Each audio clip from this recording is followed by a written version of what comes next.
Para sa trip na to, actually, nag-enjoy din ako dahil first time ko rin sa island na to surf. Kasama ko, syempre, si Kuya Abdel and si Epong. Napakasaya nung crew namin. Yun, napakaganda ng island and maraming waves around this island na pwede nyong i-search and i-discover. So, sana makahanap pa kami ng ibang surf spots. Yee! Let's go! Maganda siya, no? Oo, kuya, parang nagka-asay. Ganda ng left dun. Ayun, no? Baka mag-thruster ako. Ako magtutulog ako. Go! Alright. Surfing! So we made it to the other island just in time for the sunset. You know, left. And there's a left-hander. And a right also. Yes. So, let's see what Epong will do. No. Epong Faraon. Let's see what From Jeff Baler. Bustamante madiin.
Yeah. Thank you po. Atak!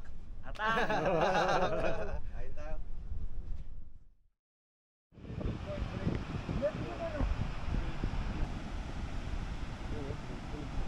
Salamat, bro. Solid, bro. Thank you.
kagandahan ng spot na to. Sobrang stiff ng daan pero yung alon.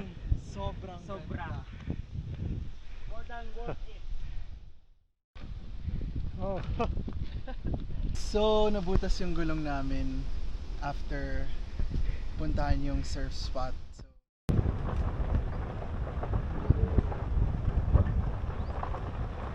last day in this beautiful island. And we are exploring Hope we can surf some the more. northern part.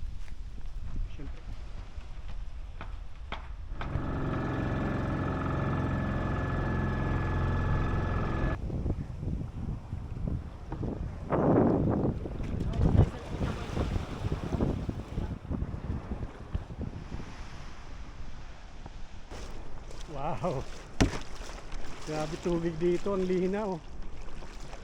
Saka tingnan nyo naman, oh. O, dibaga.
Sobrang saya ko dahil na-experience ko yung ganitong klase. Hindi ko ma-explain yung saya na nararamdaman ko. And then, nakakagulat din sa lugar na to. Kasi, di ko talaga in-expect na may ganito sila karaming spot na grabe, sobrang ganda. So, yun, nagpapasalamat ako sa lahat ng sumuporta, especially sa Bagong Pilipinas, kay Kuya Jet, kay Kuya Abdel na sinama nila ako sa trip na to. Tutukan nyo lang kami, supportahan nyo lang kami. So, yun. Salamat sa inyo. Woo!